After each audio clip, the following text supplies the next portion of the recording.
তুমি চেয়েছো জনগণ যেন তোমাকে বড় আলেম বলে, মুফতি মুহাদ্দিস বলে।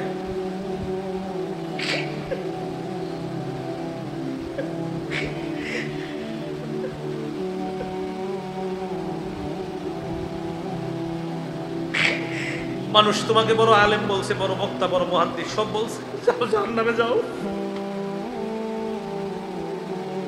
এক ব্যক্তিকে ঘিরা রাখছে অনেক মানুষ। উনি বললেন মান হাযা, এটা কে? জনগণ কয় আবু হুরায়রা। চিনো না? উনি নবীর সাহাবা আবু হুরায়রা। উনি কি করলেন? ফাদানাউতু মিনহি ফাকআদতু বাইনা ইয়াদাই, আমি তার কাছে গেলাম, তার পাশে বসলাম। একটু মন দিয়ে হাদিসটা শুনেন। আমি তার কাছে গেলাম, তার পাশে বসলাম। তো আবু হুরায়রা রাদিয়াল্লাহু তাআলা আনহুর পাশে বসার পর দেখি ওয়া হুয়া ইউহাদ্দিসুন নাস, তিনি মানুষকে হাদিস শোনায়।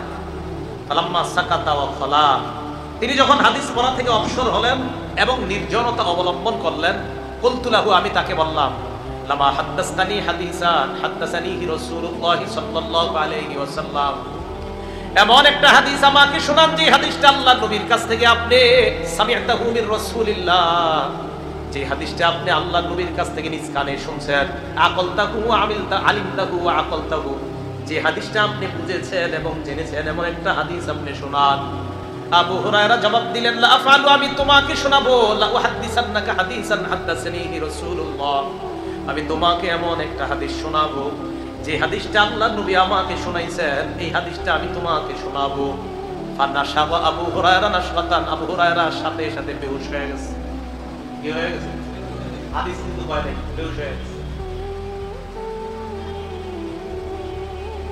আবু হুরায়রার হুঁশ ফিরে আসছে। আসার পর আবু হুরায়রা আবার বললেন, লা উহাদ্দিসান্নাকা হাদিসান হাদ্দাসানিহি রাসূলুল্লাহ ফি হাযাল বাইতি মা'না মা মা'না আহাদুন গায়রি ওয়া গায়রু, আমি তোমাকে এমন একটা হাদিস শোনাবো যে হাদিস আল্লাহ নবী আমার এই ঘরের মধ্যে শোনাইছে, আমি আর আল্লাহ নবী ছাড়া ঘরের মধ্যে কেউ ছিল না। সুম্মা নাশাবা আবু হুরায়রা নাশরাতান উখরা, আবু হুরায়রা আবার বেহুশ হয়ে গেছে। বাবা হাদিস কয়টা? আবু হুরায়রা বলেন, লা উহাদ্দিসান্নাকা হাদিসা, আমি তোমাকে এমন একটা হাদিস শোনাবো, হাদ্দাসানিহি রাসূলুল্লাহ ফি হাযাল বাইত মা মা'না আহাদুন গায়রি ওয়া গায়রু, আমি আর নবী ছাড়া এই ঘরে কেউ ছিলাম না। এই কথা বলার পর আবু হুরায়রা আবার বেহুশ হয়ে গেছে। কি এমন হাদিস, এই হাদিস বলতে পারে না। আবু হুরায়রা রাদিয়াল্লাহু তাআলা আবার বলে, আমি তোমাকে এমন একটা হাদিস শোনাবো, নবীজি এই ঘরে এই জায়গায় বসে হাদিসটা আমাকে শোনাইছে, আমি আর আল্লাহ নবী ছাড়া কেউ শুনে নাই। হাদিসটা আমি শুনছি, বুঝছি, আবার ভালোভাবে অনুধাবন করছি। আবার আবু হুরায়রা বেহুশ হয়ে গেছে 4 বার। আবার হুঁশ ফিরে আসার পর ফালাম্মা মারা খাতান আলা ওয়াজহি মালা খাতান আলা ওয়াজহি, আবু হুরায়রা মাটির মধ্যে পড়ে যাওয়ার উপক্রম, আস্তাগফিরু আলাইয়া, আমি আবু হুরায়রার শরীরটা আমার শরীরের সাথে লাগাইলাম। দীর্ঘ সময় পর্যন্ত আমি তাকে এইভাবে আটকায় রাখলাম। হুঁশ ফিরে আসার পর আবু হুরায়রা বললেন, ইন্নাল্লাহা ইযা কানা ইয়াউমুল কিয়ামা ইয়ানজিলু ইলাল ইবাদ, কিয়ামতের ময়দানে আল্লাহ বান্দাদের সামনে আসবেন, লিয়াকযিয়া বাইনাহুম, বান্দাদের মাঝে বিচার করবে। আউয়ালু মান ইয়াদউ বিহি রাজুলুন তাআল্লামাল ইলমা, সর্বপ্রথম আল্লাহ এমন বান্দাকে ডাকবে যে এই বান্দা ইলম শিখছে। এরপর ডাকবে রাজুলুন খুতিলা ফি সাবিলিল্লাহ, যে ব্যক্তি আল্লাহর রাস্তায় শহীদ হয়েছে এমন বান্দাকে ডাকবে। এরপর ডাকবে রাজুলুন কাসীরুল মাল, সম্পদশালীকে আল্লাহ ডাকবে। প্রথমে আলেমকে আল্লাহ বলবে, আলাম উআল্লিমকা মা আনজালতু আলা রাসূলি, আমি কি তোমাকে এমন বিদ্যা শিক্ষা দেই নাই যে বিদ্যা আমি আমার নবীর উপর নাযিল করেছিলাম। ফামা আমিলতা ফীমা উল্লিমতা, তোমাকে যে বিদ্যা শিখানো হয়েছে কি আমল তুমি করেছো বলো। আলেম জবাব দিবে, আকুমু বিহি আনা আল-লাইলি ওয়া আনা আন-নাহার, আমি সকাল সন্ধ্যা আমল করছি, মানুষকে শিখাইছি। আল্লাহ বলবে, কাযাবতা, তুমি মিথ্যা বলছো। ওয়া তাকুলুল মালাইকাতু কাযাবতা, ফেরেশতারাও সাথে সাথে বলবে তুমি মিথ্যা বলছো। আলেমকে আল্লাহ বলবে তুমি মিথ্যা বলছো, ফেরেশতারা বলবে তুমি মিথ্যা বলছো। এরপর আল্লাহ শহীদকে ডাক দিয়ে বলবে, তুমি কেন শহীদ হয়েছে বলো। শহীদ বলবে আল্লাহ আপনারই খুশি করার জন্য শহীদ হয়েছে।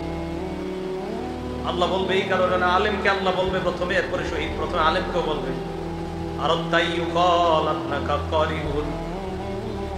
তুমি চেয়েছো জনগণ যেন তোমাকে বড় আলেম বলে, মুফতি মুহাদ্দিস বলে।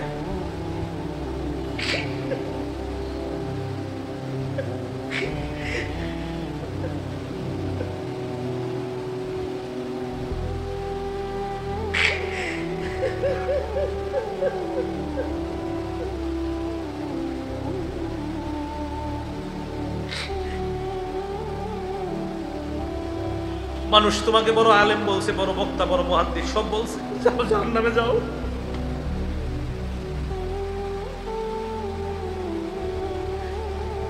শহীদকে বলবে তুমি লড়াই করছো, মানুষ তোমাকে বাহাদুর বলবে এই কারণে, দুনিয়াতে বাহাদুর বলছে, যাও জাহান্নামে যাও। দাতাকে বলবে তুমি যেন বড় দাতা, এটা বলার জন্য তুমি দুনিয়াতে দান করছো, জাহান্নামে যাও। হাদিসে নবীজি বলছেন উলাইকা সালাসাতু সাআরু বিহিমুন নার আউয়ালু মান তুসাআরু বিহিমুন নার, এই তিনজনকে দিয়ে জাহান্নাম জ্বালাবে আল্লাহ। সর্বপ্রথম এই তিনজনের মাধ্যমে জাহান্নাম জ্বালাবে। মানুষকে দেখানোর জন্য যেন আমাদের আমল না হয়, আমাদের হজ, আমাদের কোরবানি, আমাদের জীবন, আমাদের মরণ সব কাকে খুশি করার জন্য বলেন?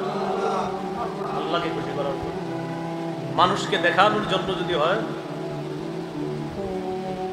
একদম শেষ, জাহান্নামে যত। আমি আবু হুরায়রা রাদিয়াল্লাহু তাআলা কেন বেহুশ হয়েছে হাদিস বলতে এবার বুঝছেন আপনারা। প্রথমে আলেমের কথা, উনি তো নিজে বড় আলেম ছিলেন একজন, টেনশনে হাদিস বলতে পারতেছেন, ভয়ে হাদিস বলতে পারতেছে না যে আলেমদের দিয়ে শুরু করবে, আমি তো একজন আলেম।